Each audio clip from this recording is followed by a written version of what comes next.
حضرت صالح علیہ السلام ایک جلیل القدر نبی ہے جن کو اللہ تعالیٰ نے قوم سمود کی ہدایت کے لیے مبعوث فرمایا تھا۔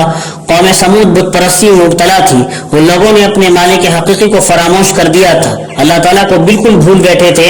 حضرت صالح علیہ السلام نے نہایت شفقت اور محبت کے ساتھ ان کو سمجھایا، اللہ تعالیٰ کے احسانات یاد دلائے اور ایک اللہ تعالیٰ کی عبادت کی دعوت دی، لیکن یہ لوگ ایمان نہیں لائے اور اللہ تعالیٰ کی نافرمانی پر کمر بستہ رہے اور حضرت صالح علیہ السلام کی مخالفت کرتے ہوئے ایک معجزے کی فرمائش کی اور کہا کہ اگر اس پہاڑ کی چٹان سے ایک حاملہ اونٹنی نکال دو تو ہم ایمان لے آئیں گے۔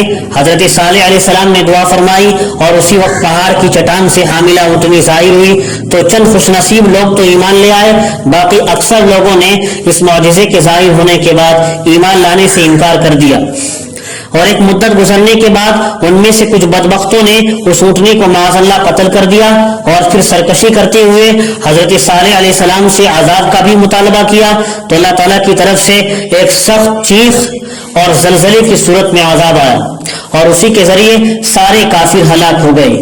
اللہ تعالیٰ اپنے عذاب سے ہم سب کی حفاظت فرمائے، آمین۔ آگے تذکرہ آ رہا ہے سورہ اعراف میں حضرت شعیب علیہ السلام کا۔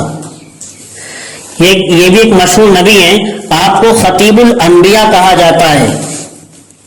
تفسیر مظہری میں حضرت عبداللہ ابن عباس رضی اللہ عنہما نے فرمایا کہ حضور اقدس صلی اللہ علیہ وسلم جب حضرت شعیب علیہ السلام کا ذکر فرماتے تو ان کے حسن بیان کی وجہ سے ان کو خطیب الانبیاء ارشاد فرمایا کرتے تھے۔ اللہ تعالیٰ نے اہل مدین اور اصحاب الایکہ کی ہدایت کے لیے حضرت شعیب علیہ السلام کو مبعوث فرمایا تھا۔ آپ کی قوم کے لوگ کفر و شرک کے ساتھ ناپ تول میں کمی کرتے تھے اور راستوں اور سڑکوں پر گزرنے والوں کو ڈرا دھمکا کر ان کا مال چھین لیتے تھے اور حضرت شعیب علیہ السلام پر ایمان لانے سے روکتے تھے۔ یہ وہ سخت جرائم تھے جن میں آپ کے زمانے کے لوگ مبتلا تھے۔ حضرت شعیب علیہ السلام نے بہت فصاحت و بلاغت اور بڑی شفقت و محبت کے ساتھ ان کو توحید کی دعوت دی اور ان تمام برائیوں سے روکا اور اللہ تعالیٰ کے عذاب سے ڈرایا، لیکن ان لوگوں نے حضرت شعیب علیہ السلام کی بات نہیں مانی اور اپنے جرائم سے باز نہیں آئے اور آخرکار اللہ تعالیٰ کے عذاب کے ذریعے وہ لوگ تباہ و برباد ہو گئے۔ پھر آگے چل کر تذکرہ آ رہا ہے حضرت ہود علیہ السلام کا۔ یہ بھی ایک مشہور نبی ہیں جن کو اللہ تعالیٰ نے قوم عاد کی ہدایت کے لیے مبعوث فرمایا تھا۔ ان کے نام پر بھی مستقل صورت ہے سورہ ہود۔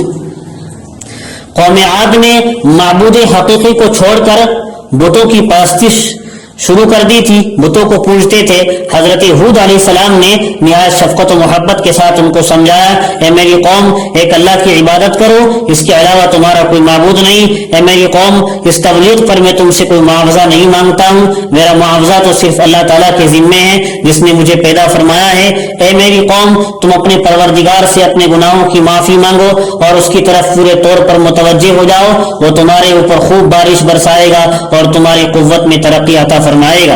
ان لوگوں نے کہا، اے ہود آپ نے ہمارے سامنے کوئی دلیل پیش نہیں کی اور آپ کے کہنے سے ہم اپنے معبودوں بتوں کو چھوڑنے والے نہیں ہیں اور ہم کسی طرح آپ پر ایمان لانے والے نہیں، ہم تو صرف اتنا کہتے ہیں کہ ہمارے کسی معبود نے آپ کو خرابی میں مبتلا کر دیا ہے، اس لیے آپ بہکی ہوئی باتیں کر رہے ہیں۔ حضرت ہود علیہ السلام نے فرمایا، میں اللہ تعالیٰ کو گواہ بناتا ہوں اور تم لوگ بھی گواہ رہو، میں ان تمام چیزوں سے بیزار ہوں جن کو تم اللہ تعالیٰ کے ساتھ شریک ٹھہراتے ہو۔ تم سب مل کر میرے خلاف تدبیر اختیار کرو اور مجھے ذرا بھی مہلت نہ دو۔ میرا بھروسہ اللہ تعالیٰ پر ہے جو میرا بھی مالک ہے اور تمہارا بھی مالک ہے۔ روئے زمین پر چلنے والے تمام لوگوں کی پیشانی اسی کے قبضے قدرت میں ہے، لیکن قوم عاد اپنی نافرمانی پر جمی رہی اور حضرت ہود علیہ السلام کی تکذیب کرتی رہی، جھٹلاتی رہی، سرکشی کرتے رہے اور سرکشی کرتے ہوئے حضرت ہود علیہ السلام سے عذاب الہی کے لانے کا مطالبہ کیا تو اللہ تعالیٰ کی طرف سے سخت عذاب آ گیا۔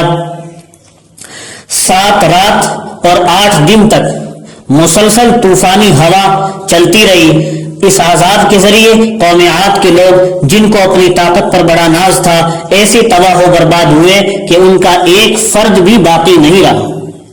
قوم عاد کے بارے میں اللہ تعالیٰ نے ارشاد فرمایا، فَهَلْ تَرَى لَهُم مِّن بَاقِيَةٍ۔ اللہ تعالیٰ اپنے عذاب سے ہم سب کو محفوظ رکھے، آمین۔